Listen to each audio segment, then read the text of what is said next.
Hi students, welcome to the session on inductance of a coaxial cable. We know that coaxial cable has two conductors, one is inner conductor and another one is outer conductor. The radius of the inner conductor is A and the radius of the outer conductor is B. So this small inner conductor A, outer conductor B, right?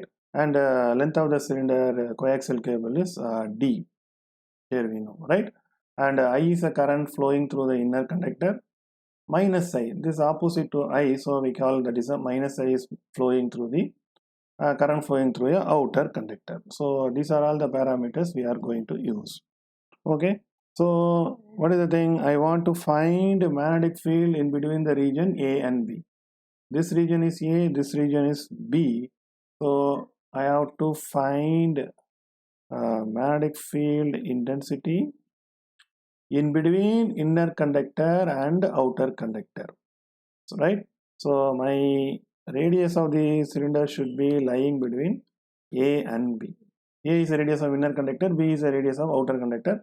I want to find magnetic field between those space, right? That's not my aim. Okay, now this is like a length.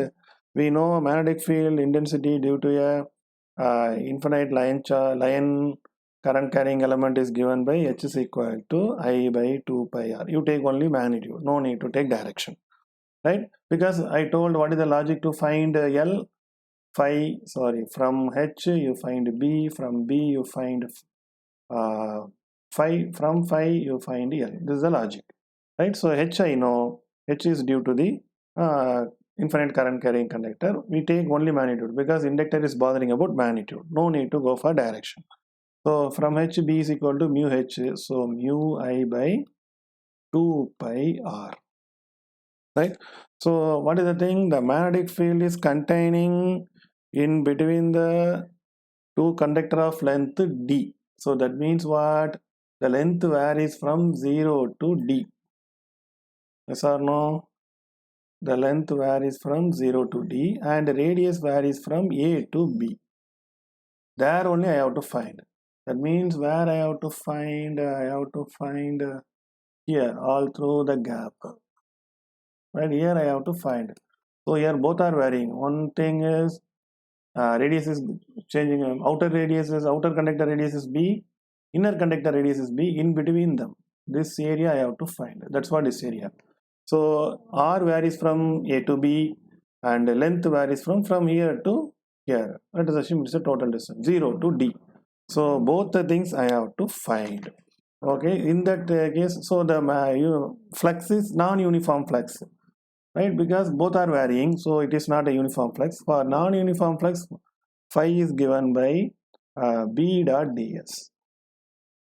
Yes or no? It's the surface integral, double integral, right? So here you see it is a cylindrical coordinates. This radius in cylindrical coordinates, radius rho phi z we are having, right? So here rho is talking about radius of cylinder, z is talking about length or height. So phi is not a quantity which is varying. So what is the thing we have to do? We know. So what is my S? S is change, which is changing in the surface. Length is changing, and what you call radius is changing. Length changes from 0 to D. Yes, R, and radius changes from A to B. So here R is equal to A to B. Z is a length. So Z is equal to 0 to D. So I can assign Z. This is R. Okay, R means nothing but our rho.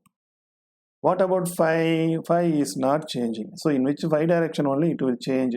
We know what is the displacement equation.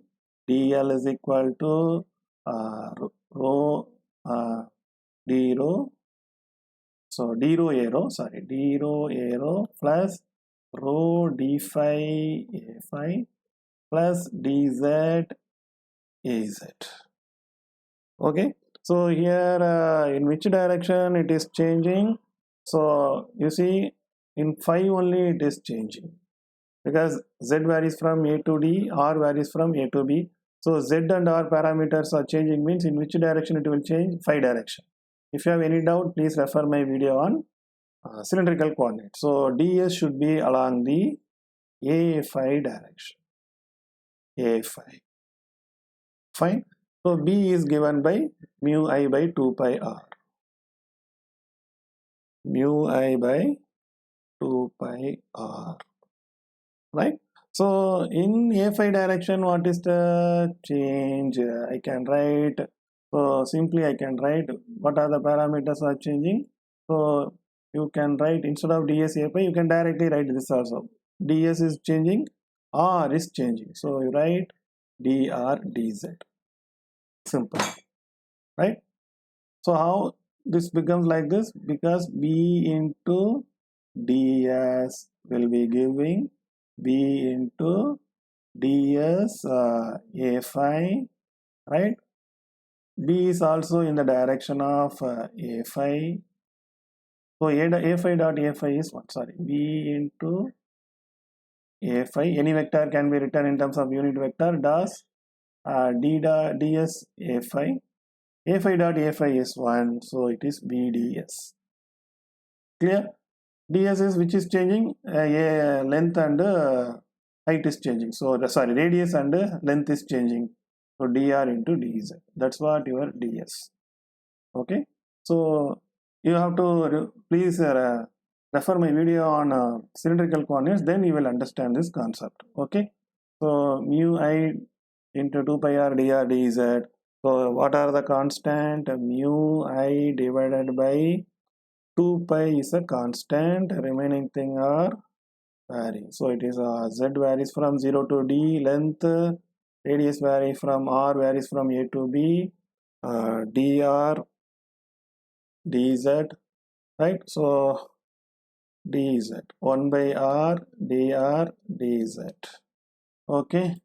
So that will give mu I by 2 pi. 1 by r means ln r. R varies from a to b. Dz is z. Integration of z is nothing but z varies from 0 to d. So if you simplify, mu I by 2 pi ln r means ln b minus ln a multiplied by d. So ln b minus ln a is ln b by a. So mu I d by 2 pi ln b by a. That's what your phi. What is my L? My L is equal to n pi by I. So right, n pi by I. So I can write L is equal to pi n into pi mu I d divided by 2 pi, right? N pi ln b by a divided by I cancel. Okay, so here we don't have n is equal to 1 because we don't have coil here, so we can make n is equal to 1, only one element. So mu d by 2 pi L ln b by a, right? So inductors for total length we found inductance per unit length L is given by mu d by 2 pi ln b by a. This is what inductance due to coaxial cable, right? So it is Henry per meter, inductor per length, inductor per unit length. Fine. So this is what your Henry inductance. Okay. So I hope you understand the derivation clearly. If you have any doubt, please ask me in comment section. Thank you.